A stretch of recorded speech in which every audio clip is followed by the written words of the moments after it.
नमस्कार, मैं रचना शर्मा। चढ़ती कला टाइम टीवी देख रहे सभी दर्शकों का स्वागत करती हूं। आप देख रहे हैं टॉप 10 न्यूज।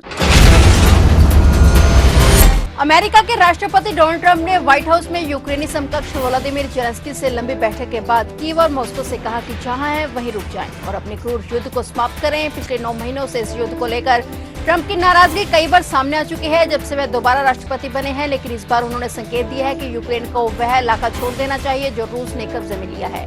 ट्रंप ने कहा कि काफी खून बह चुका है, अब जमीन की सीमाएं युद्ध और साहस से तय हो रही हैं, अब उन्हें वहीं रुक जाना चाहिए। दोनों ही पक्ष खुद को विजेता माने और ऐतिहासिक फैसला करें। बाद में जब ट्रंप फ्लोरिडा पहुंचे तो उन्होंने दोनों देशों से तत्काल युद्ध बंद करने की अपील की और संकेत दिया कि रूस वही जमीन अपने पास रख सकता है जो उसमें यूक्रेन से हासिल की है।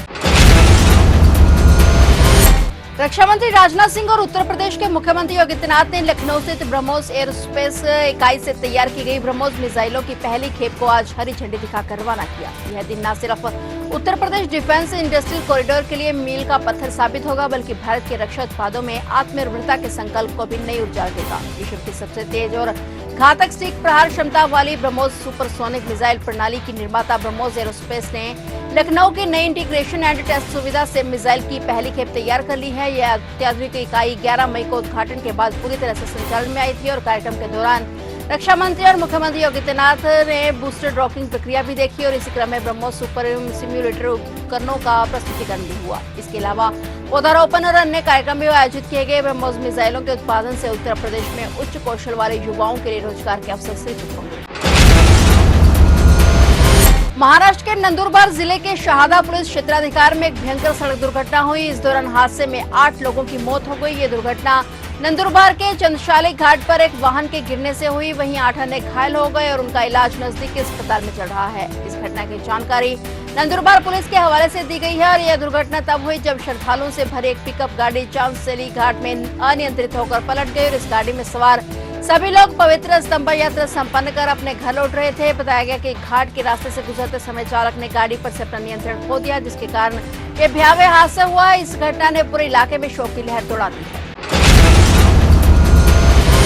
लुधियाना से दिल्ली जा रही अमृतसर सहरसा गरीब रथ एक्सप्रेस ट्रेन में आज अचानक सरहिंद रेलवे स्टेशन के पास आग लगने की घटना सामने आई। ट्रेन सरहिंद स्टेशन से निकलकर मुश्किल से आधा किलोमीटर आगे बढ़ी ही थी कि यात्रियों ने एक कोच से धुआं उठते देखा और तुरंत ट्रेन को रोका गया और रेल कर्मियों ने राहत कार्य शुरू किया। स्थानीय पुलिस अधिकारी के मुताबिक सूचना मिलते ही पुलिस और रेलवे की टीमें मौके पर पहुंच गई। यात्रियों को सुरक्षित रूप से शिफ्ट किया गया और सभी यात्री सुरक्षित हैं। रेलवे अधिकारी ने बताया कि यह घटना सुबह करीब 7:30 को हुई। जैसे ही आग का पता चला, रेलवे कर्मचारियों ने त्वरित कार्रवाई करते हुए प्रभावित डिब्बे को खाली कराया और फायर टीमों की मदद से आग पर काबू पाया गया। उन्होंने कहा कि आग सीमित हिस्से में थी और उसे जल्द ही बुझा लिया गया। किसी भी यात्री को कोई नुकसान नहीं हुआ है, लेकिन अचानक लगी आग के कारण यात्रियों में भगदड़ मच गई।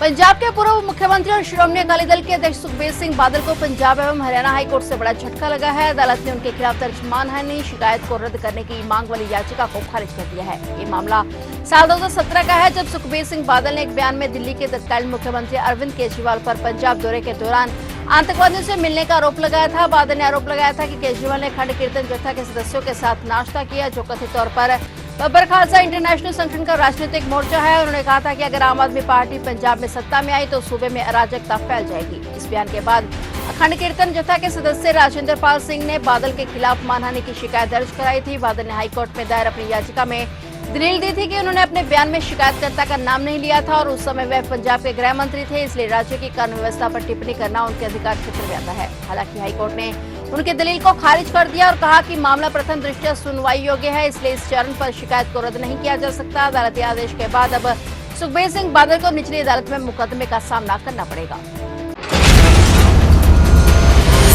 पंजाब पुलिस के रोपड़ रेंज के डीआईजी हरचंद सिंह भुल्लर 8 लाख रुपए रिश्वत मामले में गिरफ्तार हो चुके हैं। हालांकि उनकी मुश्किलें अब भी कम नहीं हो रही हैं। सीबीआई की जांच में सामने आया कि डीआईजी के लिए 2 और लोग भी काम कर रहे थे। करीब 2.5 लाख रुपए महीना वेतन पाने वाले पंजाब पुलिस के रोपड़ रेंज के डीआईजी हरचंद सिंह भुल्लर के घर और ठिकानों से सीबीआई को ऐसे ही 7 करोड़ 50 लाख रुपए कैश बरामद नहीं हुआ है। इनके पीछे के राज भी सामने आने लगे हैं। बिचौलिया कृष्णू ने सीबीआई पूछताछ में यह बात कबूल की है कि वे डीआईजी के कहने पर मोहाली, चंडीगढ़, पंचकुला, डेराबस्सी, जीरकपुर, पटियाला और अन्य बहुत सी जगह पर बड़े लोगों से रकम पकड़ने जाता था। बिचौली ने पूछताछ में बताया कि पिछले कुछ समय से वे हर महीने डीआईजी साहब के कहने पर अलग अलग लोगों के पास जाकर 5 से 7 लाख रुपए लेकर आता था और कई बार यह रकम 1.5 से 2 महीने के अंदर लाने के लिए कही जाती थी। लेकिन क्रैप डीलर आकाश पता से इस बार 8 लाख रुपए रिश्वत लेना दोनों की महंगा पड़ गया और सीबीआई ने जिन बेनामी संपत्तियों का अपने आधिकारिक नोट में जिक्र किया है, अब उनकी जांच में बड़े नाम सामने आ सकते हैं।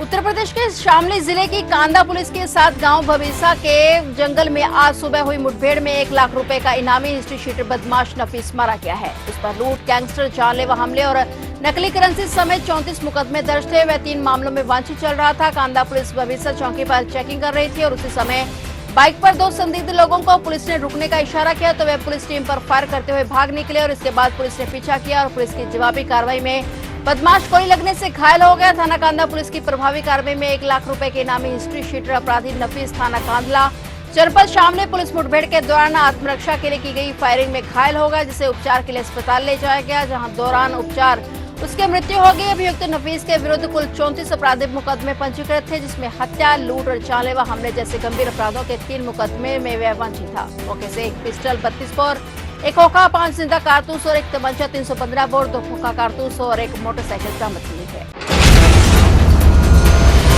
राजधानी दिल्ली के बीडी मार्ग स्थित ब्रह्मपुत्र अपार्टमेंट में भीषण आग लग गई। बताया जा रहा है कि इस अपार्टमेंट में कई राज्यसभा सांसदों के निवास हैं और आग किस वजह से लगी इसकी जानकारी अभी सामने नहीं आई है। मौके पर दमकल की 6 गाड़ियां पहुंची। दमकल कर्मी आग बुझाने के लिए काफी मुशक्कत करते नजर आए, लेकिन आग बुरी तरह से फैल गई। बता दें कि यहाँ कई राज्यसभा सांसदों का निवास है, जिस पर सांसदों में इस घटना के बाद भगदड़ मच गई। प्रत्यक्षदर्शियों के मुताबिक आग लगते ही अपार्टमेंट परिसर में हड़कंप मच गया। कई निवासी तेजी से बाहर निकल आए, जबकि पुलिस और दमकल कर्मी लोगों को सुरक्षित स्थानों पर ले जाने में जुट गए। घटनास्थल से सामने आए वीडियो और तस्वीरों में देखा जा सकता है कि इमारत से धुआं उठ रहा है और लोग ग्राउंड फ्लोर के बाहर एकत्रित हैं। दिल्ली में बढ़ते वायु प्रदूषण को रोकने के लिए सरकार ने एक अहम कदम उठाया है। 1 नवंबर से राजधानी में प्रदूषण फैलाने वाले कमर्शियल व्हीकल्स का प्रवेश पूरी तरह से बंद रहेगा। वायु गुणवत्ता प्रबंधन आयोग ने बड़ा फैसला लिया और आदेश दिया कि सभी बॉर्डर पॉइंट्स के पर कड़ी निगरानी रखी जाएगी ताकि कोई गाड़ी नियम तोड़कर ना घुसे। वहीं पराली जलाने पर अब सख्त कानूनी कार्रवाई होगी। आयोग ने बताया कि पंजाब, हरियाणा, दिल्ली, उत्तर प्रदेश और राजस्थान के जिलों के अधिकारियों को अब सीधा अधिकार दिया गया है कि अगर कोई अधिकारी पराली जलाने पर कार्रवाई नहीं करता तो उसके खिलाफ भी कानूनी कार्रवाई की जा सकती है। इसका मकसद है कि खेतों में पराली जलाने की घटनाओं पर तुरंत रोक लगाई जा सके। पराली जलाने के बढ़ते मामलों को देखते हुए गिद्धड़बाह के एसडीएम ने किसानों के लिए सख्त निर्देश जारी किए हैं। उन्होंने कहा कि जो किसान पराली जलाते हुए पकड़े जाएंगे उनके खिलाफ न केवल मुकदमा दर्ज किया जाएगा बल्कि उनके परिवार के सदस्यों की पेंशन और अन्य सरकारी सुविधाएं भी रोक दी जाएंगी। सूत्रों के मुताबिक एसडीएम ने स्पष्ट किया कि पराली जलाने वाले किसानों के परिवारों का कोई भी व्यक्ति सरकारी योजनाओं का लाभ नहीं उठा सकेगा। इस संबंध में आंगनबाड़ी वर्करों को भी विशेष ड्यूटी दी गई है, जो घर घर जाकर किसानों को जागरूक करने के साथ साथ स्थिति की रिपोर्ट भी तैयार करेंगी। उन्होंने कहा कि सरकार की ओर से बार बार पराली न जलाने की अपील की जा रही है, लेकिन फिर भी कुछ किसान आदेशों की अवहेलना कर रहे हैं और अब ऐसे मामलों में किसी भी तरह की नरमी नहीं बरती जाएगी। खास बात यह है कि गिद्धड़बाह सब डिवीजन में आने वाले सभी आंगनबाड़ी वर्करों को इस मुहिम में शामिल किया गया है ताकि लोगों को पराली जलाने के नुकसान के बारे में जागरूक किया जा सके।